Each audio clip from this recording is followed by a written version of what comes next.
வணக்கம். இது ஐபிசி தமிழின் பிரதான செய்திகள். செய்திகளோடு நான் லக்ஷனா யாதவன். முதலில் தலைப்புச் செய்திகள். சஞ்சீவவை படுகொலை செய்த நீதிமன்றத்திற்கே விசாரணைக்கு அழைத்து வரப்பட்ட ஹெஹல் பத்ர. அரச வங்கி தனியார் கடையில் அடகு வைக்கப்பட்ட யாழில் திருடப்பட்ட கோடி ரூபாய் நகைகள்.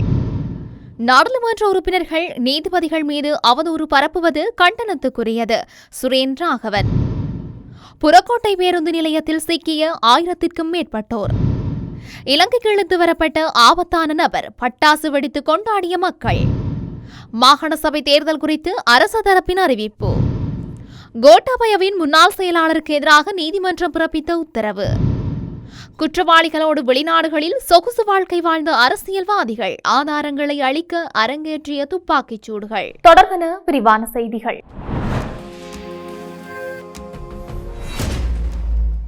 ஒழுங்கமைக்கப்பட்ட குற்ற கும்பல் உறுப்பினர் ஹெஹல் பத்ர பத்மேவை செப்டம்பர் 3ஆம் தேதி வரை விளக்கமறியலில் வைக்க நீதிமன்றம் உத்தரவு பிறப்பித்துள்ளது.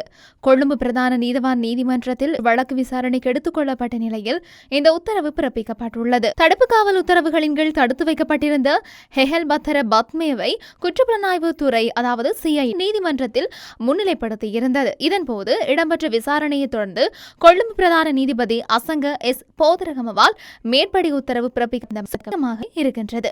பாதாள உலக குழு தலைவரான கணேமுல சஞ்சீவ படுகொலையின் பிரதான சூத்திரதாரியாக ஹெஹல் பத்ர பத்மே செயல்பட்டுள்ளார் என்பது காவல்துறை விசாரணைகளில் உறுதி செய்யப்பட்டிருந்தது. இந்த நிலையில் இடம்பெற்ற விசாரணைகளில் ஹெஹல் பத்ர பத்மே சர்வதேச காவல்துறை மற்றும் இந்தோனேஷிய காவல்துறையினரின் கூட்டு நடவடிக்கையின் மூலம் இந்தோனேஷியாவில் கைது செய்யப்பட்டிருந்தமை குறிப்பிடத்தக்கது. கைது செய்யப்பட்ட அவர் மற்றும் அவரது சகாக்கள் கடந்த 2025 ஆகஸ்ட் மாத இறுதியில் பலத்த பாதுகாப்புடன் இலங்கைக்கு அழைத்து வரப்பட்டிருந்தார்கள். இலங்கைக்கு கொண்டு வரப்பட்ட பத்மே குற்றப்புலனாய்வு திணைக்களத்தின் பொறுப்பில் ஒப்படைக்கப்பட்டு தீவிர விசாரணைக்கு உட்படுத்தப்பட்டிருந்தார். இவர் மீது சட்டவிரோத போதைப்பொருள் கடத்தல், பாரிய பண மோசடி, கொலைகள் மற்றும் ஆயுத கடத்தல் போன்ற பல்வேறு குற்றச்சாட்டுகள் சுமத்தப்பட்டும் இருக்கின்றன.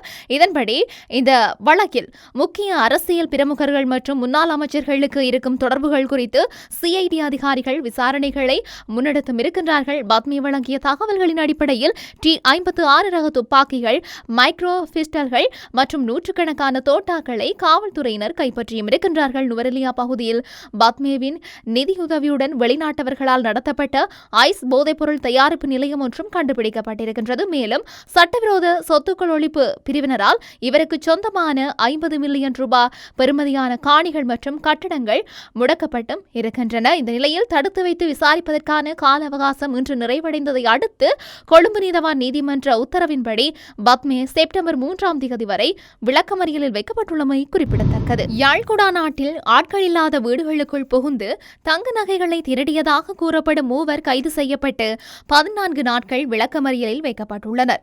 சாவகச்சேரி காவல்துறையினர் மேற்கொண்ட விசாரணையில் சந்தேக நபர்கள் கோப்பாய், வட்டுக்கோட்டை மற்றும் சாவகச்சேரி பகுதிகளில் 5 வீடுகளில் திருட்டில் ஈடுபட்டமை தெரிய வந்துள்ளது. இவர்களிடமிருந்து அடகு வைக்கப்பட்டிருந்த 43 பவுன் தங்க நகைகள் மீட்கப்பட்டுள்ளன. அவற்றின் பெறுமதி சுமார் 1,50 லட்சம் ரூபாய் என்று தெரிவிக்கப்பட்டிருக்கின்றது. ஊர்காவல்துறை அரச வங்கியில் அடகு வைக்கப்பட்ட 26 பவுனும், யாழ் நகரில் உள்ள தனியார் அடகு கடையில் வைக்கப்பட்ட 17 பவுனும் மீட்கப்பட்டுள்ளன. மேலும் திருட்டு பணத்தில் வாங்கப்பட்ட மோட்டார் சைக்கிள் ஒன்றும் காவல்துறையினரால் கைப்பற்றப்பட்டுள்ளது. ஸ்ரீலங்கா சுதந்திர கட்சியின் உப செயலாளர் சுரேன் ராகவன் நாடாளுமன்ற சிறப்புரிமைகளுக்கு பின்னால் மறைந்து கொண்டு தலைமை நீதியரசர் மற்றும் நீதிபதிகள் குறித்து அவதூறாக பேசுவது தவறானது என்று தெரிவித்துள்ளார். கொழும்பில் இடம்பெற்ற ஊடகவியலாளர் சந்திப்பில் அவர் இதனை தெரிவித்துள்ளார். நீதிபதிகள் தொடர்பான அவதூறுகள் குறித்து நீதி சேவைகள் ஆணைக்குழுவும் நாடாளுமன்ற சிறப்புரிமை குழுக்களும் உடனடி விசாரணை நடத்த வேண்டும் என்றும் அவர் வலியுறுத்தினார். உணவு பணவீக்கம் 11% பொது பணவீக்கம் 7% அதிகரித்துள்ளதாக சுட்டிக்காட்டிய அவர் பொருளாதார பின்னடைவு மற்றும் இயற்கை பேரிடர் அபாயம் குறித்து எச்சரித்தார். மேலும் மாகாண சபை தேர்தல் தாமதம், ஊடகத்துறையின் வீழ்ச்சி மற்றும் சில அரசாங்க நியமனங்கள் தொடர்பிலும் அவர் கேள்வி எழுப்பினார். தாம் எதிரணியில் கட்சியின் நிலைப்பாட்டிலேயே இருப்பதாகவும் தெரிவித்துள்ளார். வெற்றிலையை துப்புதல் மற்றும் சிறுநீர் கழித்தல் உள்ளிட்ட குற்றங்களில் ஈடுபட்ட 1029 பேர் புறக்கோட்டை பேருந்து நிலையத்தில் அடையாளம் காணப்பட்டுள்ளதாக இலங்கை வான்படையின் ஊடக பேச்சாளர் குரோப் கேப்டன் நளின் வேகக்கும்புரு தெரிவித்துள்ளார். அடையாளம் காணப்பட்டவர்கள் அந்த இடங்களை சுத்தம் செய்யும் சமூக சேவைகளில் ஈடுபடுத்தப்பட்டதாக அவர் குறிப்பிட்டுள்ளார். வெற்றிலை துப்புதல் மற்றும் சிறுநீர் கழித்தல் போன்ற செயல்களில் சில பேருந்து ஓட்டுநர்கள் மற்றும் நடத்துனர்களும் ஈடுபட்டுள்ளார்கள்.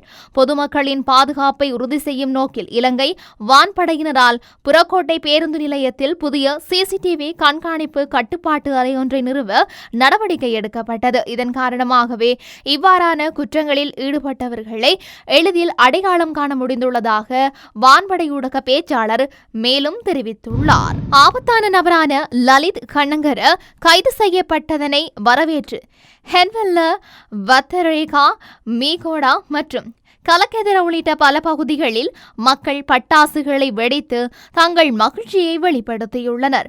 துபாயில் ஒழுங்கமைக்கப்பட்ட குற்றவாளியான லலித் கண்ணங்கரக் என்ற பஸ் லலித் கைது செய்யப்பட்டு இலங்கைக்கு இழுத்து வரப்பட்டுள்ளார். இதனை ஹன்வல்ல, வத்தரேகா, மீகோடா மற்றும் கலக்கெதிர உள்ளிட்ட பல பகுதிகளில் மக்கள் கொண்டாடி மகிழ்ந்துள்ளனர். மேலும் அந்த பகுதிகளில் அரசாங்கத்திற்கு நன்றி தெரிவிக்கும் பதாகைகளும் காட்சிப்படுத்தப்பட்டன. யாசகர்கள் உட்பட அனைத்து மக்களிடமும் பஸ் லலித் லட்சக்கணக்கான ரூபாய்களை பறித்துள்ளதாக அந்த பகுதி மக்கள் குற்றம் சாட்டுகின்றார்கள். இந்த நிலையில் குறித்த நபரினால் பாதிக்கப்பட்ட மக்கள் மகிழ்ச்சியை வெளிப்படுத்தியுள்ளமை குறிப்பிடத்தக்கது. மாகாண சபை தேர்தலை சாத்தியமான வகையில் விரைவாக நடத்துவதே அரசாங்கத்தின் எதிர்பார்ப்பாகும் என்று அமைச்சர் நலிந்த ஜெயதிச தெரிவித்துள்ளார். நாடாளுமன்ற உறுப்பினர் நிலந்தி ஹொட்டஹச்சி மாகாண சபை தேர்தல் நடத்தப்பட மாட்டாது என்று அண்மையில் வெளியிட்ட கருத்து தொடர்பாக 23ஆம் தேதி நடைபெற்ற அமைச்சரவை முடிவுகளை அறிவிக்கும் ஊடகவியலாளர் சந்திப்பில் எழுப்பப்பட்ட கேள்விக்கு பதிலளிக்கும் போதே அமைச்சர் இதனை குறிப்பிட்டிருந்தார். இங்கு அவர் மேலும் தெரிவிக்கையில், மாகாண சபை தேர்தலை விரைவாக நடத்துவதே அரசாங்கத்தின் எதிர்பார்ப்பாகும். தேர்தலை நடத்துவதற்கான சட்டம் இல்லாமல் தேர்தலை நடத்த முடியாது.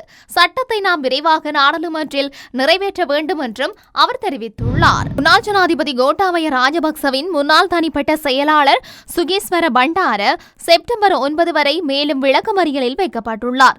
கொழும்பு கோட்டை நீதவான் நீதிமன்றம் சுகேஸ்வர பண்டாரவின் பிணை மனுவை நிராகரித்து அவரை மேலும் விளக்கமறியலில் வைக்க உத்தரவிட்டுள்ளது. அரசு சம்பளங்களில் நடந்ததாக கூறப்படும் முறைகேடுகள் குறித்த தொடர் விசாரணையின் தொடர்பில் சுகேஸ்வர பண்டார ஜூன் 18 அன்று மத்திய குற்றப்புலனாய்வு பிரிவினரால் கைது செய்யப்பட்டார். அவர் ஒரே நேரத்தில் 2 வெவ்வேறு அரசு நிறுவனங்களிடமிருந்து சம்பளம் பெற்றதாக குற்றம் சாட்டப்பட்டுள்ளார். கடந்த சில நாட்களில் நாட்டின் பல பகுதிகளில் இடம்பெற்ற துப்பாக்கிச்சூட்டு சம்பவங்கள் கடந்த கால குற்றங்களுடன் தொடர்புடைய ஆதாரங்களை அளிக்கும் நோக்கில் நடத்தப்பட்டிருக்கலாம் என்று பாதுகாப்பு பிரதி அமைச்சர் அருண் ஜெயசேகர தெரிவித்துள்ளார். களுத்துறையில் இடம்பெற்ற நிகழ்வொன்றில் அவர் இதனை தெரிவித்துள்ளார். குற்றங்களை தடுப்பதற்கும் சந்தேக நபர்களை சட்டத்தின் முன் நிறுத்துவதற்கும் அரசாங்கம் தேசிய மற்றும் சர்வதேச ரீதியில் நடவடிக்கைகளை மேற்கொண்டு வருவதாக கூறியிருந்தார். சிவப்பு எச்சரிக்கை பிறப்பிக்கப்பட்ட 58 பாரிய குற்றவாளிகள் வெளிநாடுகளிலிருந்து நாட்டிற்கு அழைத்து வரப்பட்டுள்ளதாகவும் அவர் குறிப்பிட்டுள்ளார்.